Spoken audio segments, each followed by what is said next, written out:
kita kembali. Ba'dama amatana, setelah kita dimatikan sebentar itu waktu tidur, wa ilaihi nusyur, dan kita akan kembali kepada Allah. Itulah orang beriman baru melek matanya, kata-kata yang keluar dari mulutnya memuji Allah dan sadar dirinya akan kembali kepada Allah dan akan mempertanggungjawabkan semua amal perbuatan kita.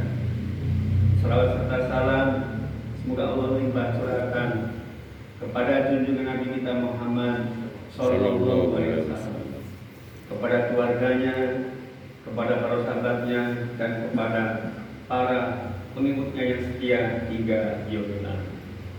Hadirin shaimin dan shaimat yang dirahmati Allah Subhanahu wa taala. Ternyata alhamdulillah kita sudah beberapa hari dapat menyelesaikan puasa Ramadan di tahun ini. Mudah-mudahan puasa atau saum yang kita amalkan Allah berkenan menerima puasa kita dan berkenan mengampuni dosa-dosa kita, sehingga kita mudah-mudahan apabila dan selanjutnya kita istiqomah dalam Islam dan akhirnya insya Allah mudah-mudahan kita husnul khatimah kembali kepada Allah dalam keadaan yang baik. Hadirin hadirat yang dimuliakan Allah Subhanahu wa taala. Pada kesempatan subuh kali ini, perkenankanlah kami untuk membacakan satu hadis dari Rasulullah sallallahu alaihi wasallam. An Abi Abdillah bin Nu'man bin Bashir, dari Abdullah bin Nu'man bin Bashir radhiyallahu anhuma, semoga keduanya mendapatkan ridho Allah Subhanahu wa taala. Sami itu kata Abdillah, aku mendengar Rasulullah sallallahu alaihi wasallam yaqulu bersabda, kata Rasul, innal halala bayin, sesungguhnya yang halal itu adalah bayin, jelas. Wa innal harama bayin, dan yang haram juga jelas. Wa bainahuma umurun mustabihat, di antara keduanya itu ada hal-hal yang subhat atau samar-samar. Ya'lamuhunna katsiran minan nas, kebanyakan orang nggak pada tahu. Kalau bahasa kita yang gampang, kebanyakan orang-orang nggak pada tahu, nggak pada ngerti. Kata Rasulullah,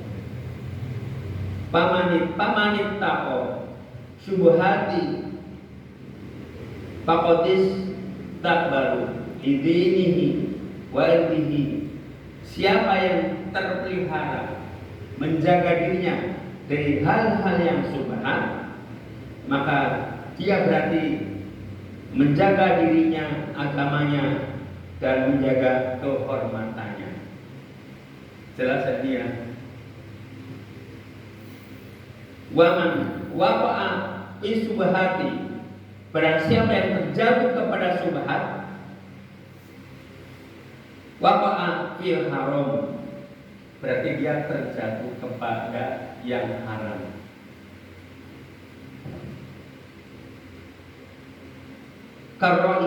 Karroya yar'a khalahima yushiku ayat ta'afi, seperti penggembala yang menggembala di batas tanah penggembalaan, kemudian dia masuk ke dalamnya. Seorang penggembala kemudian berdiri di batas penggembalaannya. Ini tempat penggembala, ini bukan tempat penggembala, kemudian masuk ke dalam yang bukan penggembalaan. Ala wa inna likulli malik hima, ketahuilah sesungguhnya tiap-tiap raja mempunyai larangan. Ala wa inahima ala wa imahimallah maharimu, sedang larangan Allah adalah yang diharamkan.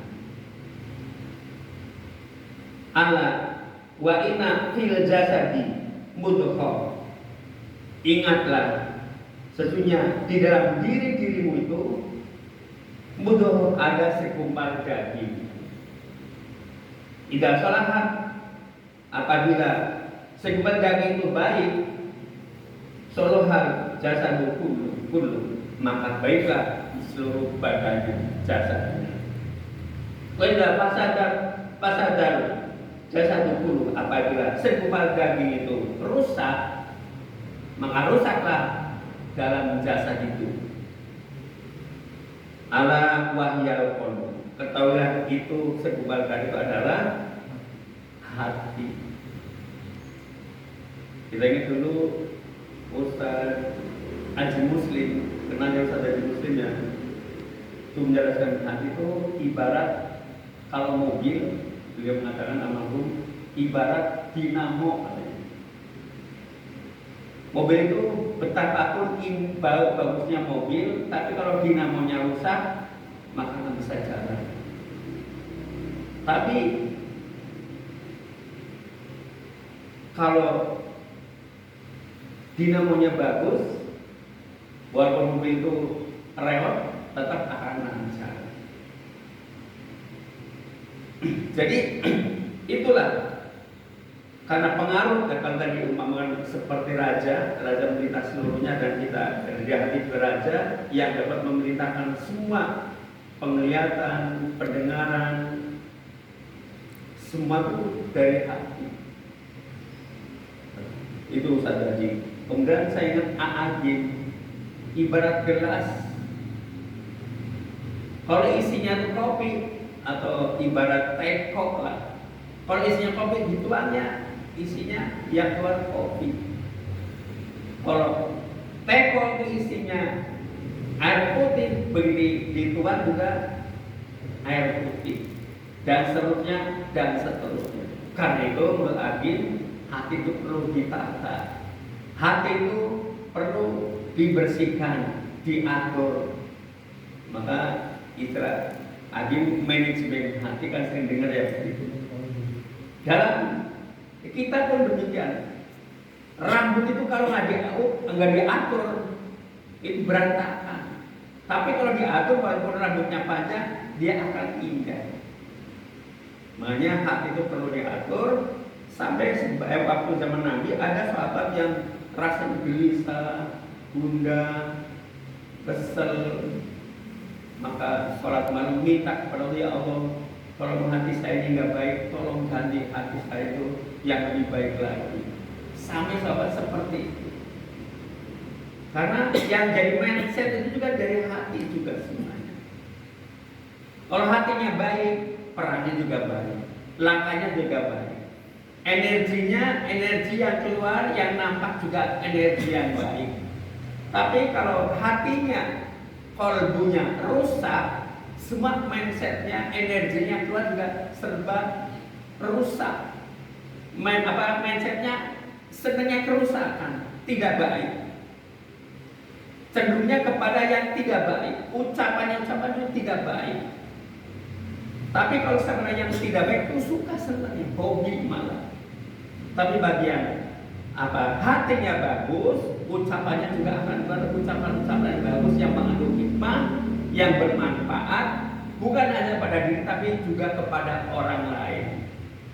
Bisa dipahami nih bapak-bapak ya.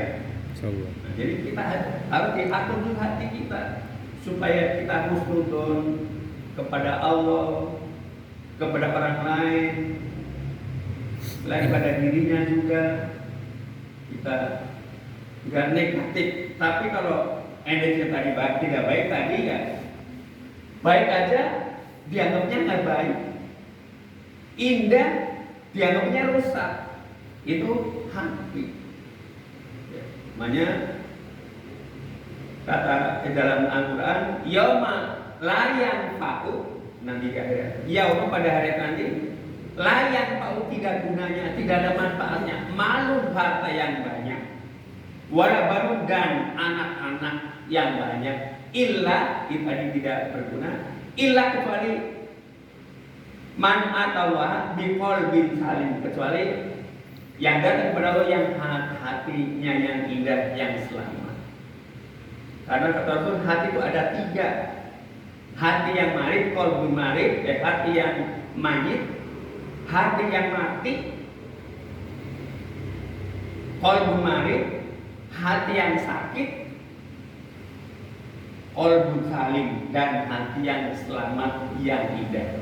Mudah-mudahan lewat Ramadan ini kita nanti selesai, mudah-mudahan kita mendapatkan hati kita yang baik, amin, yang soleh, yang selalu istiqomah dalam Islam, dan kembali begitu diambil oleh malaikat Israel, kita tidak ada gundah, dia senang dan nikmat akan dipertemukan dengan Allah Subhanahu wa Ta'ala. Alangkah indahnya, alangkah bahagianya, alangkah nikmatnya bila malaikat Israel menjemput kita, kemudian hati kita bagus, baik, amal kita banyak, Masya Allah, Allah akan memberikan kepada kita surga Jannatul Na'im. Tidak ada ketakutan, tidak kekhawatiran, tetap kita karena selalu akrab kepada Allah, selalu komunikasi kepada Allah, hubungan kita Allah baik.